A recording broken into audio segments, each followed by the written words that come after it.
It's a Hunger Games renaissance, resurgence on TikTok, and I'm here for it. So Katniss's mom, she was from the wealthier side of District 12. She was a merchant, and then she fell in love with her dad, who was from the seam, like the poorer side. And I didn't even remember this part. Peeta's dad took Peeta and pointed to Katniss when they were young in school and was like, "See that little girl? I was in love with her mom." Okay, shit. Like father, like son. Katniss and Gale aren't white, obviously. They might be indigenous, but they're said to have olive skin. So also, Rue is even more obviously not white. She literally is described as having dark brown skin. Same with Thresh. So apparently people were freaking out when the movies came out. Like, why is she cast by, like, with a black actress? 'Cause she's supposed to be. Okay. But yeah, so Katniss's mom, she's from the wealthier side, and her and Prim stand out. Like, they're the only ones with this, like, blonde hair, blue eyes. I don't really think genetics work like that. Like, if I do a Punnett square, a blonde mom and a brunette dad or dark-haired dad can have a blonde daughter, but only if there's like a recessive allele on the dad's side, in the past, or I guess there's, I don't know what it's called when the gene gets masked. I just feel like it's unlikely that Prim would also be blonde, but whatever. Okay, so I saw this on a TikTok, and I'm just gonna credit them. Katniss is an edible plant that is part of the genus Sagittaria, named after Sagittarius, the constellation also called the Archer. And also Titus from District 6 in the 66th Hunger Games was doing cannibalism. And that name is taken from Titus Andronicus from Shakespeare, who was also a cannibal. So Suzanne was really particular and intentional about what she named every character.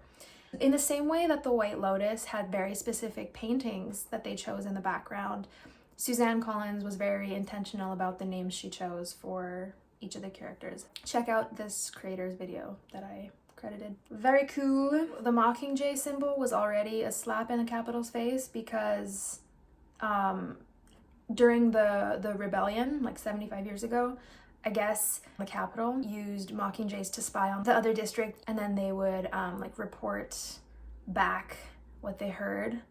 So off the start, that Mockingjay thing was risky. And then her volunteering, and then the thing for like the funeral, instead of clapping, right off the hop. I mean, obviously, everyone just kind of sees her volunteering as the risky thing, but I think every single thing she's doing is risky. I didn't remember that Katniss actually cared about Peeta that much, because you can't tell in the movies, obviously. There's no inner dialogue and you can't see it because she's so stoic, which is a trauma response, to not show her emotions, to not look weak.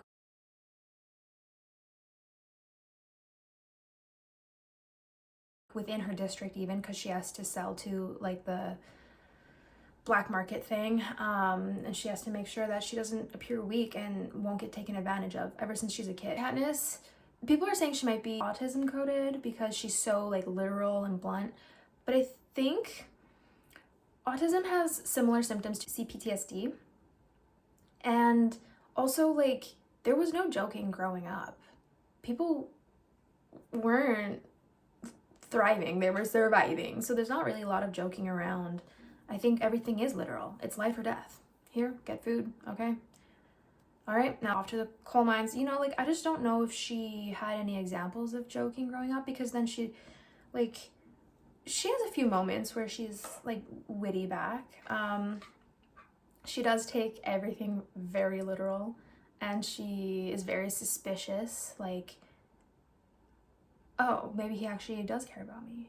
But that's a defense mechanism. I don't know if that has to be, you know, she just has to be wary of everybody. Even who she would sell to, yeah, the peacemakers buy from her and turn a blind eye, but she has to be very careful about who she trusts, because everything is quite literally life or death. After her mom turns like comatose after her dad's death, she doesn't trust her. She treats her like a wall pretty much, because how dare you abandon us. Like, Katniss was literally on the brink of starvation. It says she was like days away from dying, starving to death. And she's 11. And whereas most people, when they turn 12, they'd be like terrified about being eligible for the reaping. Like, oh shit, now it's, now my name gets put in. She actually couldn't wait to turn 12 so that she could sign up for Tesserae, for more food for her family, for Prim specifically, because her mom totally checks out. She's not close to her mom, and yeah, she became close friends with Gale in the past. I think it was said like 4 years, but really the only person she's ever shown emotion to is Prim. So anyways, all this to say, she doesn't show any of her emotions to Peeta. Either defense mechanism, suspicion, she just doesn't know how. She's never seen a real example. Like, she does think back to how her mom and dad treated each other, and then she tries to reenact that for the cameras in the first Hunger Games, in the 74th, but she just doesn't really like have an example of what love should be like. She says, I'll never marry, never risk bringing a child into the world. I'll never be able to afford the kind of love that leads to a family, to children. So she just doesn't even consider the possibility of falling in love. And she is also young, so like I said, she's surviving. She's just thinking about bringing food to the table so she doesn't die. And she's young, so yeah, all these factors combined, she just doesn't know how to show her affection. Even when his name is called at the reaping, she thinks, oh no, not him, why him? And the bread, when he gave her bread, was so pivotal. She says she'll literally never forget it. Quote, to this day, I can never shake the connection between this boy, Peeta Mellark, and the bread that gave me hope. Hope is deadly. And after the girl on fire, like, entrance, Peeta gives her such a genuinely sweet and shy response, like a compliment or something, smile, and unexpected warmth rushes through me. And then thinks, oh, he's just trying to manipulate me. So then she like kisses him on his bruised cheek. Everything's a game. But she does feel that warmth. So one of the kisses that they had, the one before they get like the feast, it's a kiss that stirs her chest, warm and curious, and makes her want another. And then she's like, why am I having these feelings? Why do I not like the thought of Gale and Peeta together at once? Like, those feelings, those thoughts of them don't sit well together, and she can't pinpoint why. It's not even subtle clues, it literally says it. She just says she doesn't know the feeling, or like a jolt goes through her when he says like, oh, when we'll be alone in the district after all this and no one will watch us, like a jolt goes through her. And it could be like fear or like excitement about finally being away from all those watchful eyes and cameras, but I think it's a little spicy.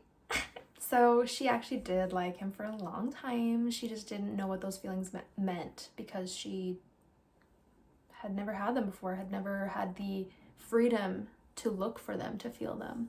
Because when Peeta admits to like, oh, there's this one girl, I don't think it'll work out for me though because she came here with me. He says a lot of boys like her in the book. So it's important to note that when we don't see the dialogue like in the book, in the movies we don't really feel how much she's playing the game. She kisses Peeta, then they get that little bit of soup when he's sick in the cave, and then she's thinking, okay, well, Haymitch wants more, he wants more, that's why he's not sending us more gifts. What else can I do? And that's why she thinks about, okay, what did my parents act like? Let me emulate that. Then they get sent the feast, and she's like thinking, what does Haymitch want to see for the sponsors? So like all of it is very, very calculated. It's not really like, I want to do this, until that one kiss where she's like, oh, I want a second kiss. Purr. But that's why, like, yeah, we get it that she's playing the game and then Peeta's sad, but we're not really seeing how much she's playing the game when you're just watching the movies. Because Haymitch has been coaching Katniss, and then Peeta finds out and he's like, what?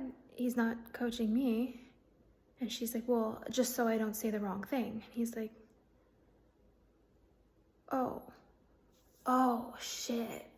None of this is real. Wow. Like, he doesn't really understand that. And I don't think you understand that when you're just watching the movies as opposed to reading the books.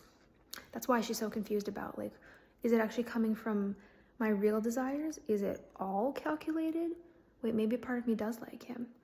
And because she's so calculated is also why she thinks he's so calculated. She's always like, oh, he must be doing this to manipulate me. She thinks everyone's just doing things, being nice to her for an ulterior motive, which some people are, like Plutarch, but Madge, for example, the mayor's daughter, Peeta, Cinna, they're just being nice because they like her. Anyways, do you like my like raid in honor of Miss Katniss Everdeen? I was absolutely obsessed with the Hunger Games as a kid. I don't know if kids should be reading stuff like that, but okay, I have a lot more thoughts, but I'll keep those for the next few videos because it like ties together with the second and third book.